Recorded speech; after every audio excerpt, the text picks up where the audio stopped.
or can count on. It's your County Market Bakery teams. You know, for being as sloppy as really this first half has been, Eric, it's a 3-point ball game. Shot up, and the turnaround falls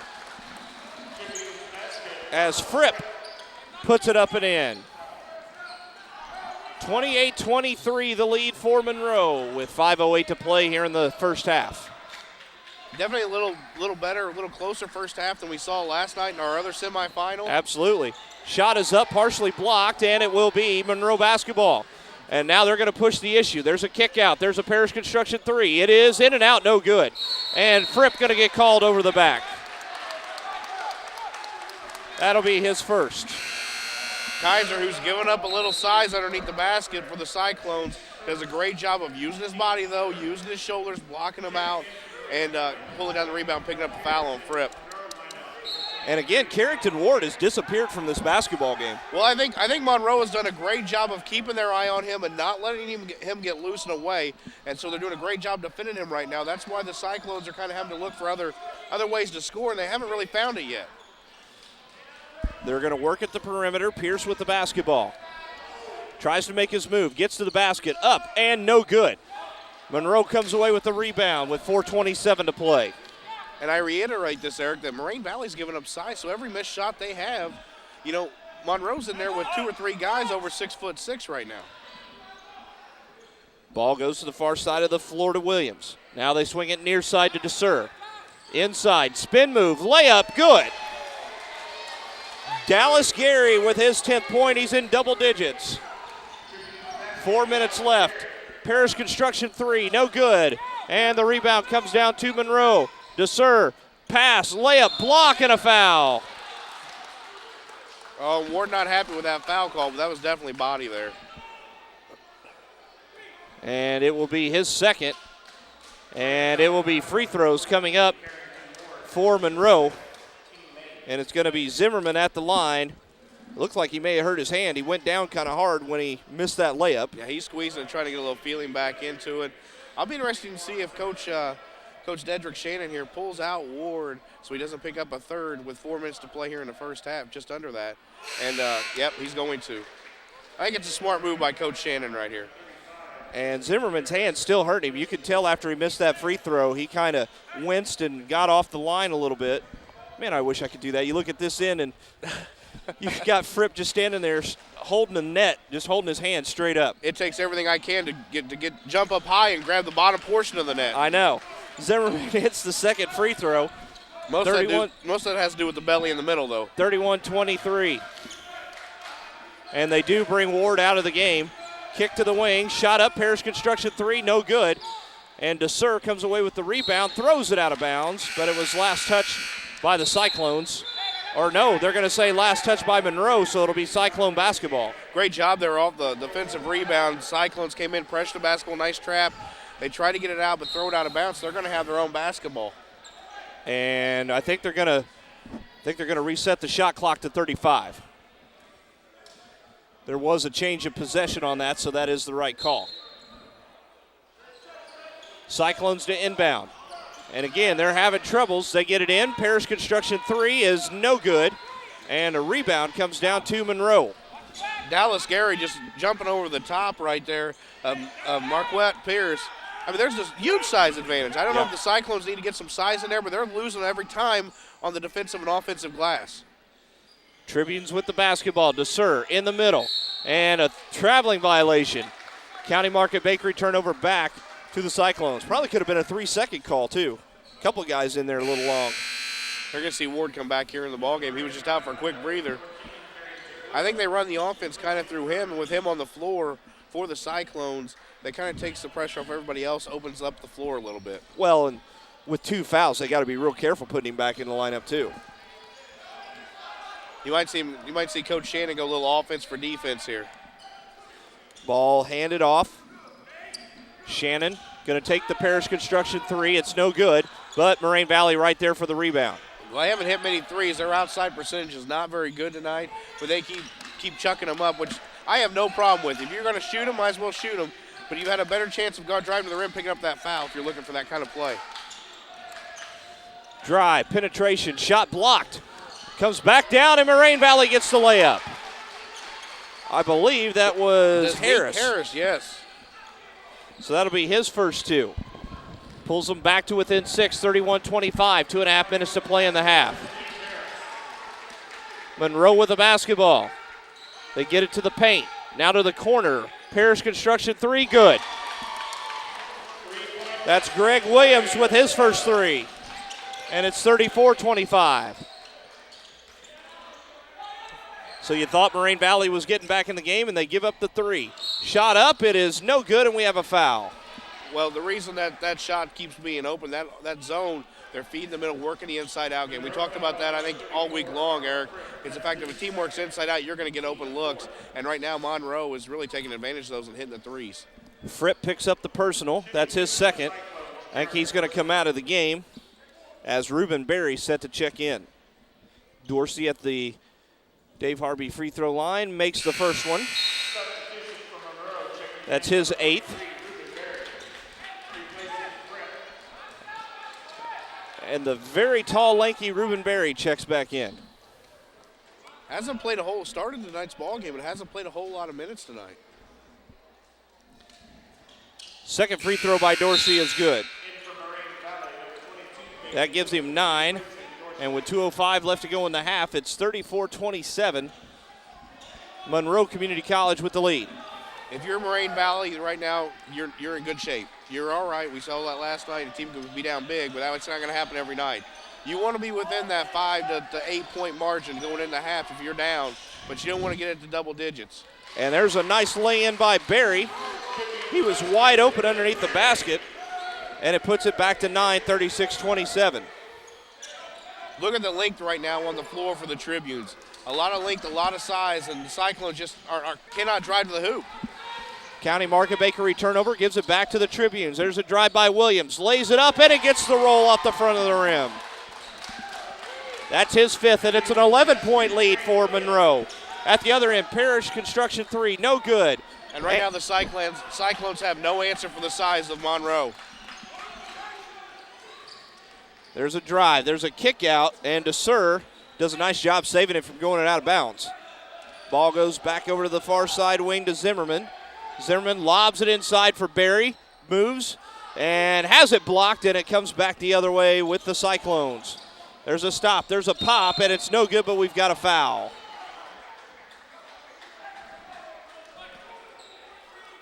That's when Berry came up from behind there on the shooter and got him in the back. That's Berry's first personal foul. 55.5 seconds left. We got some different socks and shoes out here again tonight. Ref's got them little springy shoes on. Yeah, he's got the Nike Shocks going tonight. As the first free throw, no good by Pierce. I tell you what, these officials have done a great job all week long. Been very consistent. You know, they've put a lot of games in this week. You know, they're tired too. But, yeah, they've done a great job all week, so our kudos to them as well. Yeah, they're going to be very tired because once the games are over, they don't just go back to the hotel room and hang out. They're out having a good time, enjoying their experience here in Danville too. I've heard many stories about the referees' nights out, and unfortunately I can't be out there with them. One of these years I will be, though. Pass down low to Berry, puts it up off the glass, doesn't go. And Moraine Valley comes away with a rebound, and Berry picks up his second foul, I believe. Berry looks frustrated right now and do so, and he's going to come out of the ball game here. And that'll bring Josiah off the bench, and Berry's going to go out. 39.1 seconds left. 38-27 the lead for Monroe. Cyclones need a bucket right here. You're down 11. You want to be single digits going into half. And they can do it. They can hold it till the shot clock's just about out, take a shot, make it, and get it to less than 10 right before halftime. And that's what they're going to do. They're going to hold. Make it so they get a possession and Monroe gets as very little of possession as they can. Now the offense goes in motion with 10 on the shot clock. Drive, layup is no good. Tip by Ward, no good. Gets it back, puts it up and in. That leaves under 6 seconds on the clock here. You don't want to pick up any silly fouls here, so you got to be careful. Shot on the way, no good, and we head to halftime with our score. 38-29, Monroe with the lead. You are listening to the NJCAA Division II Men's Basketball Radio Network.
a matter of time before you steal it.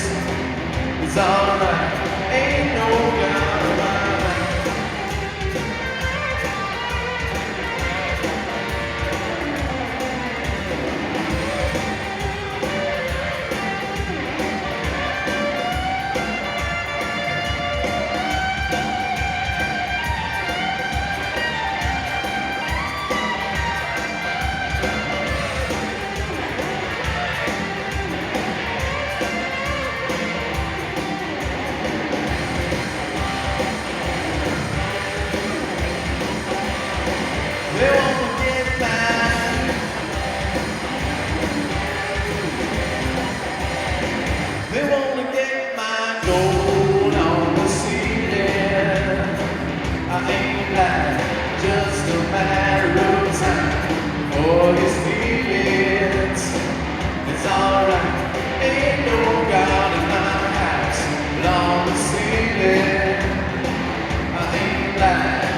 And Pierce going right to left across the 10-second line.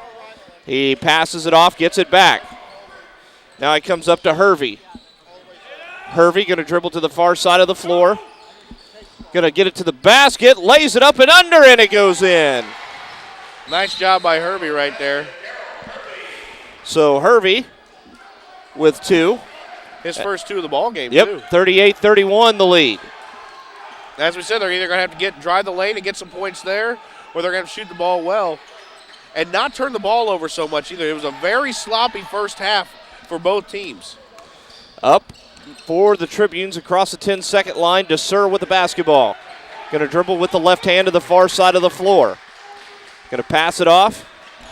Gets it to Zimmerman. Zimmerman's going to take the shot. It's a little short, no good, but Barry right there for the offensive rebound. Ward knocks it out of his hands a couple of times, and they kick it out. Monroe did a great job about 10 minutes ago in the first half of slowing down the basketball on the offensive end and getting set shots, and they're looking at doing that again now. There's a drive by Zimmerman, puts it up, it's no good. Barry gets the rebound. Fresh 35, loses it out of bounds, and they're going to say off of the Cyclones, so we'll stay down here with the Tribunes. That's 2 straight offensive rebounds for Monroe, and that's where the size advantage comes in, especially when you're looking at Ruben Berry at 6'7". He's just able to sky over anybody he's got underneath him. Whether they're able to box him out or not, his arms are so long that he's just able to tip the ball right back to himself.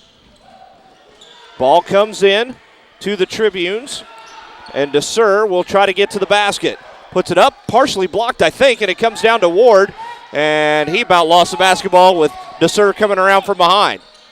Pass goes to Ward. Parish Construction 3, short. Tip on the rebound, comes down to Ward. Kicks it out. Again, Parish Construction 3. That one's short. Short on their last 2. And then once again, we just said they have to shoot well from the outside and just not able to hit. Everything's short for them. By now, you better be used to shooting in this gymnasium. After being here and having a game under your belt, yes, you got to be able to shoot no matter where you're at in a situation like this. Barry loses the basketball, goes back up with it and scores. That's Barry's 4th point. Puts the lead back to 9, 40-31. There's a drive to the basket. Pass off, Ward scores, and he's fouled.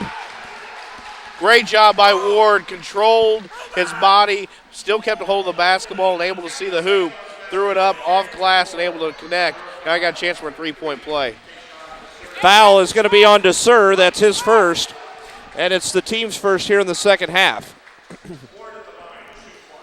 So Ward will go to the Country Financial agent Dave Harvey free throw line.